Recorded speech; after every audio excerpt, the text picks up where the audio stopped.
Welcome sa Dries TV. Kung interesado ka sa ganitong news, huwag kalimutang isubscribe ang ating YouTube channel. Maraming salamat! Welcome back again sa ating YouTube channel mga kakimpaw, and sa update natin ito ang pag-uusapan natin ay tungkol sa mga importanteng kaganapan kina Kim and syempre kay Paula Avellino.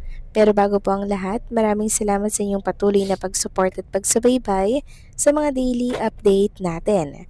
Kaya naman bilang pasasalamat, narito po ang ilang napili kong komento patungkol ito sa naging previous update. Unang komento mula po ito kay Ginang Bibian Karaig. Sabi niya, "Thanks Dres, you're always supporting our idol Kim Pao. Winner talaga, daming watch ng Di Alibay. Laging all out doing their best po. I will always love them forever. Trending ako nga na-view ko na yan sa Prime Video. Then repeat it now. Ay nako, sobrang galing at ganda ng serye. Thanks din kay Miss Chris. Love niya si Kim so much with Powden. Thanks God and everyone." Tama po kayo dyan, Ginang Bibian Karaig. Talagang ang dami pong sumuporta at nanood po sa online ng Di Alibay. And syempre, marami din pong tumutok na mga television po nila. And hinahanap nga nila si Chinita Princess sa first episode ng Di Alibay. So, nasaan daw si Kim Chu? Kasi minsan lamang pong ilabas si Kim Chu sa first episode Kasi kakasimula pa nga lang naman po ng Di Alibay. Pero trending agad sa lahat ng social media platforms and talagang pinag-uusapan po ito. And maraming salamat din kay Chris Aquino dahil talagang nakitrending parte rin po siya sa Twitter bilang pagsuporta nga po dito sa Di Alibay. At may good news ako sa inyo mga kakimpaw, mamaya na tsak ay ikakatuwa po ng lahat. So maraming salamat sa komento, Ginang Bibian Karaig. God bless po sa inyo and mabuhay kayo. Next comment naman mula po kay Lutan Home Hunter. Sabi niya dito mga kakimpaw, "Miss Dres, thanks sa ayuda ng Di Alibay teleserye. Congrats Kimpaw, kahit sa ang lot pa yan ilagay ang Kimpaw. Manguna talaga ang Kimpaw sa dami ng nagmamahal sa Kimpaw, taob lahat ng kalaban. Thanks God for that. Kimpaw forever. God bless us all. Keep safe." Tama po kayo dyan, Ginang Lutan Home Hunter, no?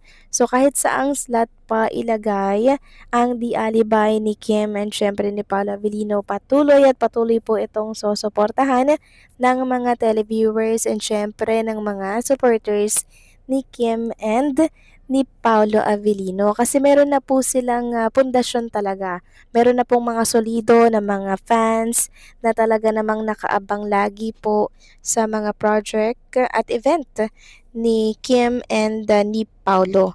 Kaya kahit saan pa yung slot, nakasubaybay tayo, nakasunod po tayo. Kaya nga po very thankful and grateful si Kim and Paulo sa mga pagsuportang ginagawa po natin sa kanilang mga ganap.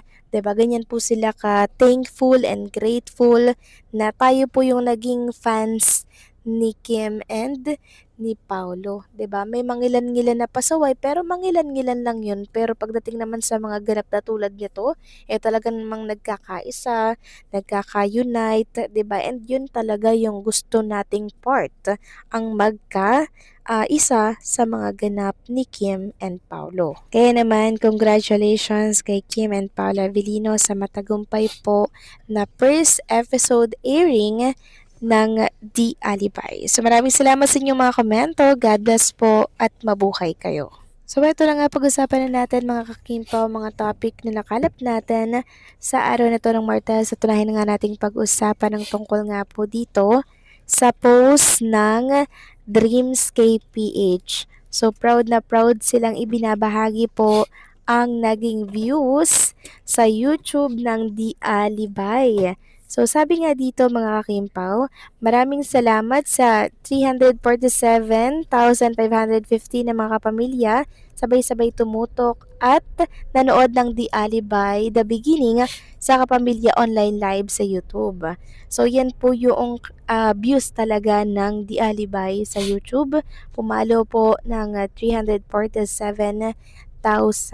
So sa YouTube pa lamang yan hindi pa po kasama or kasali yung sa ibang mga social media platforms. At eto pang good news mga kakimpaw na tsak ikakatuwa po ng lahat. Sabi nga po dito ng isang account, this is why big deal talaga per slot paldo sa ads. Mas madami pa ads kesa sa napanood yata pero okay lang paldo naman. The Alibay got 249 ads and more. 346,000 views on YouTube. Only may laban. Thank you Lord and thank you sa mga nanood ng pilot episode. So talagang nilagpaso po ng Di Alibay ang mga katapatan po nito na programa katulad ng Sangre ng GMA Network and syempre yung Totoy Bato ng TV5. Grabe mga kakimpaw, parang yung sa Sangre ng GMA nasa 30 ads lang. Grabe, samantalang ang Di Alibay, sobrang dami pong TV commercial na nakuha. So sa first gap po, 32 ads. So second, 31. Third slot, 34. So ito po yung kabuuan mga kakimpaw ng ads na nakuha po ng Di Alibay ha. Ang total of TV ads ay sa Kapamilya Channel 97, A2C 76, All TV 76, total of 200 plus nga mga kakimpaw. So grabe, sobrang daming TV ads. Talagang sobrang successful po ng naging first episode ng Di Alibay and sana ganun pa rin po mamaya at pag nagtapos na or nagpinali na ang Di Alibay, ganun pa rin.